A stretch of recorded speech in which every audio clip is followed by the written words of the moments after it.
वो बाबा साहेब आम्बेडकर जी का कार्टून जो मैंने सबमिट किया है वो क्या बच्चों के भविष्य के लिए जरूरी था? जिस बाबा साहेब ने हमारे देश को संविधान दिया, जिस बाबा साहेब ने दबे कुचले लोगों को अपना हक दिया, ऐसी महान आत्मा बाबा साहेब आम्बेडकर का ऐसा भद्दा घटिया मजाकिया कार्टून। और अकबर महान, औरंगजेब सर्वशक्तिमान, शाहजहां प्यार की पहचान। I strongly object my Lord. मुद्दे को भटकाया जा रहा है, ट्विस्ट किया जा रहा है। ट्विस्ट तो जे लोग कर रहे हैं। देश का भविष्य, देश के लोगों की सोच, और जे होता है intellectual terrorism milord, education mafia. सोच को पनपने से पहले ही ट्विस्ट कर दो और बच्चों के दिमाग में जहर भर दो ताकि बच्चा चाहे तो अभी सच्ची राह पे न चल सके। और इनके लिए तो मुगलों के अलावा हिंदुस्तान में कोई राजा हुआ ही नहीं है। हा? एक कनिष्क, कोटा रानी, गुज्जर प्रतिहार, चोला, समुद्रगुप्त, चंद्रगुप्त, महाराणा प्रताप, पृथ्वीराज चौहान, छत्रपति शिवाजी महाराज, संभाजी महाराज, ये सबके बारे में लिखने के लिए आपके पास शब्द नहीं है। हा? वहां शब्द कम पड़ जाते हैं। आपको नहीं लगता कि आपको शर्म से डूब जाना चाहिए?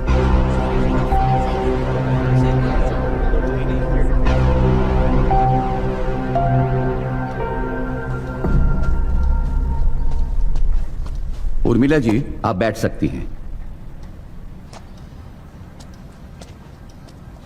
माय लॉर्ड, एक ऑर्गेनाइजेशन जिसने 63 साल से देश की शिक्षा में योगदान दिया, न जाने कितने ही बड़े बड़े IAS, PCS, engineers, doctors, lawyers इन्हीं IERT की पुस्तकों को पढ़ के बने हैं, उन सबको एक पल में विष्णु जी ने गलत बता दिया।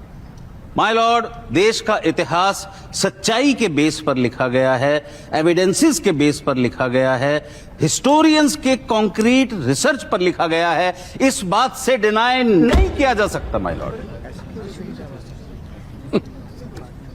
आपके जोर से हाथ पटकने से ना ही मैं दबने वाला हूं और ना ही मेरे सवाल। माय लॉर्ड, राशिद साहब उन लोगों का बचाव कर रहे हैं जिनका अहम रोल रहा है हमारे देश के इतिहास को तोड़ने मरोड़ने में। और सबसे जाहिल तो हमारा एजुकेशन बोर्ड है। और दुर्भाग्य की बात यह है कि इन एजेंडाधारी इतिहासकारों ने एजुकेशन बोर्ड को जो परोसा वो उन्होंने बिना सोचे समझे, फैक्ट वेरीफाई किए बगैर, सवाल उठाए बगैर सीधा पाठ्य पुस्तकों में छाप दिया। और ये झूठ, ये जहर पीढ़ी दर पीढ़ी, बरसों बरस फैलता गया, यहां तक कि हमारा सम्मान, हमारा स्वाभिमान, हमारी गरिमा सब खोखला हो गया। माय लॉर्ड, लगता है विष्णु जी सोशल मीडिया पर रील देख देख कर इतिहास पढ़ रहे हैं। मैं इन्हें एक ऐसे इतिहासकार से रूबरू कराना चाहूंगा जो इनके सारे इल्जामात सिरे से खारिज कर देंगे। मैं देश के जाने माने इतिहासकार रेहान हबीब साहब को अगली हियरिंग में बुलाने की इजाजत चाहता हूं। Permission granted. Thank you my Lord. Next hearing will be on 5th.